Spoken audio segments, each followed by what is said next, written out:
Tim Landak Satreskrim Polres Musirawas menggerebek sebuah pondok kopi di atas bukit yang terletak di Dusun Bandung Raya, Desa Sukaraya, Kecamatan Suku Tengah, Kabupaten Musirawas, Sumatera Selatan pada Minggu 20 Maret. Pondok yang digerebek tersebut merupakan tempat persembunyian komplotan bandit curat yang menjadi target Satreskrim Polres Musirawas. Dalam penggerebekan itu, 2 tersangka yang ada dalam pondok tewas tertembak dan 1 tersangka lagi mengalami luka tembak. Untuk info selengkapnya akan disampaikan langsung oleh rekan jurnalis Sriwijaya Pos, Ahmad Farozi, yang kini sudah terhubung bersama kami. Silakan, Ahmad. Baik, Mei dan pemirsa dari Kabupaten Musirawas, Provinsi Sumatera Selatan dapat kami laporkan. Akhir pekan lalu, tim Landak Satreskrim Polres Musirawas itu menggerebek komplotan curat yang memang sudah menjadi DPO mereka.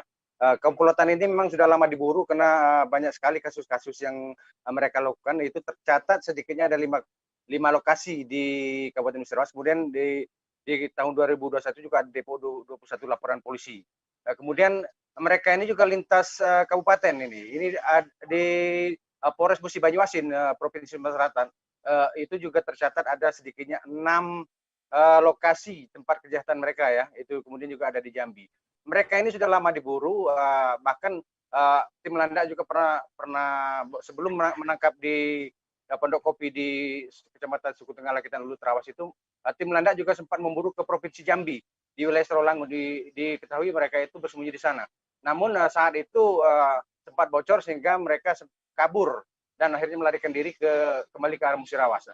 Di Kabupaten Musirawas kembali tercium jejak mereka sehingga tim Landak dipimpin Kanit Bidum langsung melakukan aksi penggerebekan di pondok kopi tersebut. Dalam aksi tersebut terjadi aksi baku tembak ya.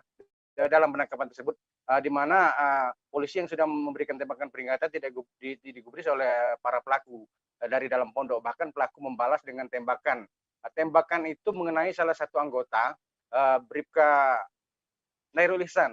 Namun karena Bribka Nairul Ihsan ini menggunakan rompi anti peluru ya, atau body pass, peluru tersebut tidak sampai menembus badannya, namun hanya mengenai body pass-nya. Sementara dari pihak pelaku atau tersangka ini, yang ditembak dari luar pondok itu diketahui kemudian ada 2 orang yang meninggal dunia di lokasi atau tewas di lokasi. Yang 1 tersangka lagi terkena di kakinya dan menyerahkan diri. Sampai saat ini 1 orang tersangka yang menyerahkan diri masih menjalani proses hukum di Polres Musirawas. Dari komplotan ini masih ada 1 orang lagi yang diburu, itu inisial F ya, asal dari Kabupaten Muratara atau kabupaten tetangga yang masih di dalam kawasan Provinsi Sumatera Selatan juga. Namun pihak kepolisian sudah mengetahui identitasnya yang bersangkutan dan masih melakukan pemburuan terhadap yang bersangkutan. Demikian, Mei dan pemirsa. Ya, baik, terima kasih Ahmad Farozi atas laporan Anda, dan Tribuners, wartawan kami juga telah menghimpun wawancara dengan Kasat Reskrim Polres Musirawas. Berikut tayangannya untuk Anda. Sudah ada tembakan peringatan dan diberitahukan ada petugas, namun masih ada tembakan 2 dari dalam pondok ke arah petugas. Jadi petugas sudah mengepung dalam bentuk U di pondok atas bukit. Jadi di belakang itu nggak bisa karena mau nanjak lagi. Jadi bentuk U, Kanit Bidum sama anggota sudah menjelaskan dan memberi tembakan peringatan, namun masih ada perlawanan sehingga dilakukan tembakan atau tindakan tegas terukur ke arah pondok. Itu di Lakitan semua. Kami juga sudah koordinasi dengan Polres Musi Banyuasin, ada 12 LP, yaitu 6 di Sangga Desa dan 6 di Babatoman. Jadi ada 12 LP dari Polres Mubah. Cukup ya? Ada ikut tergabung dengan tersangka Meron dan? Benar, ikut rombongan Meron.